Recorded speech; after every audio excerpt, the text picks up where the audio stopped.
Assalamualaikum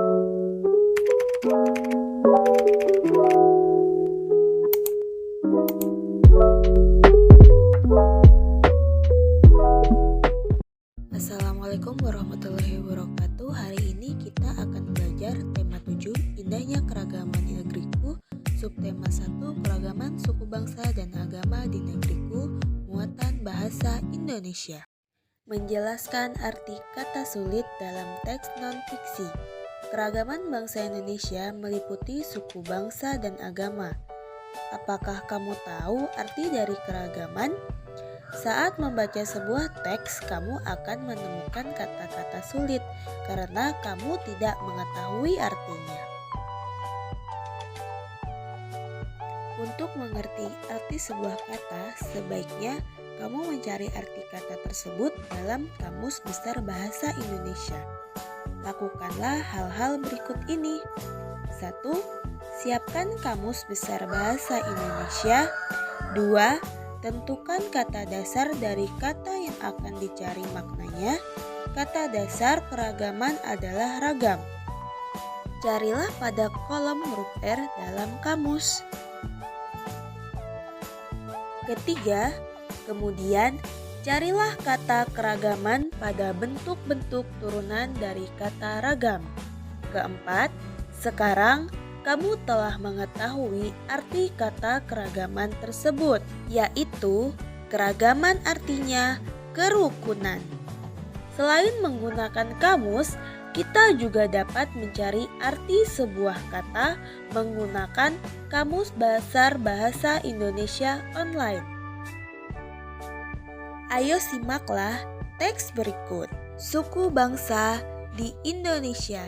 Bangsa Indonesia terkenal dengan semboyan Bhinneka Tunggal Ika. Semboyan ini tertulis pada lambang negara Garuda Pancasila. Semboyan Bhinneka Tunggal Ika bukan hanya sebuah slogan. Bhinneka Tunggal Ika memiliki arti meskipun berbeda-beda tetapi tetap satu. Perbedaan tersebut terlihat dari beragamnya suku bangsa, bahasa, agama, adat, dan budaya. Meskipun memiliki perbedaan, penduduk Indonesia tetap dapat hidup berdampingan dengan rukun. Pada teks tersebut, kita bisa menemukan kata-kata sulit. Kita bisa menemukan arti kata-kata sulit di dalam kamus. Kita bisa menuliskannya dalam bentuk tabel seperti berikut ini. 1. Suku bangsa, artinya kesatuan sosial yang dapat dibedakan dari kesatuan sosial lain berdasarkan kesadaran akan identitas perbedaan kebudayaan, khususnya bahasa. Yang kedua, semboyan, artinya perkataan atau kalimat pendek yang dipakai sebagai dasar tuntunan atau pegangan hidup, intisari, suatu usaha, dan sebagainya.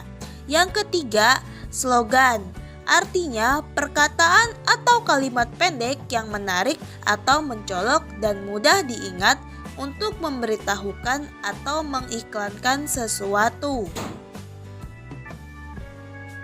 Menentukan informasi dalam teks. Salah satu cara menggali informasi dapat diperoleh melalui membaca. Dengan membaca, kamu dapat memperkaya pengetahuanmu. Dalam menentukan informasi penting dari sebuah teks, kamu sebaiknya memperhatikan hal-hal berikut. Yang pertama, membaca judul teks. Yang kedua, membaca keseluruhan isi teks. Yang ketiga, mencatat hal-hal penting yang belum pernah kamu tahu.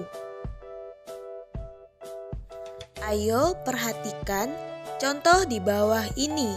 Kita bisa menuliskan informasi yang sudah diketahui tentang suku bangsa di Indonesia seperti berikut ini.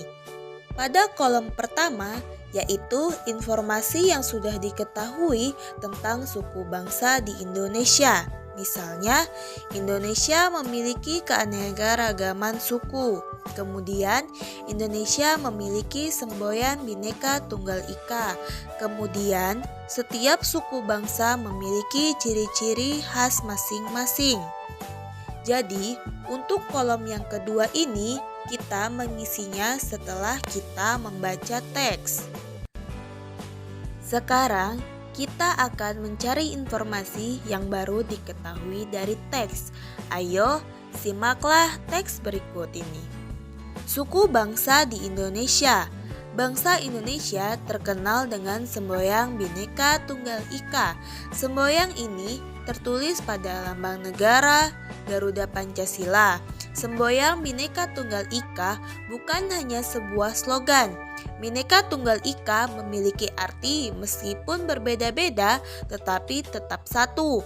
Perbedaan tersebut terlihat dari beragamnya suku bangsa, bahasa, agama, adat, dan budaya. Meskipun memiliki perbedaan, penduduk Indonesia tetap dapat hidup berdampingan dengan rukun. Menurut sensus yang dilakukan Badan Pusat Statistik pada tahun 2010, Indonesia memiliki 1.331 suku bangsa.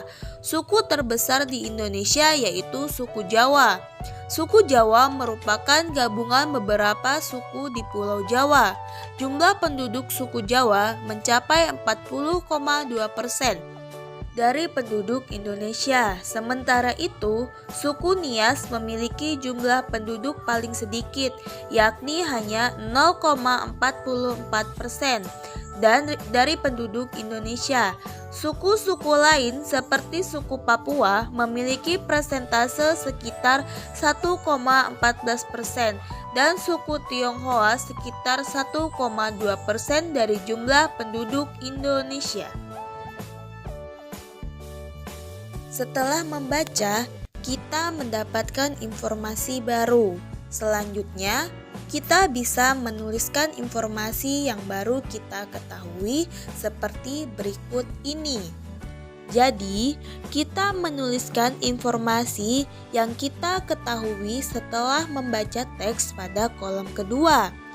Kalau pada kolom pertama tadi sebelum membaca teks. Nah, pada kolom kedua ini informasi yang baru kita ketahui setelah kita membaca teks.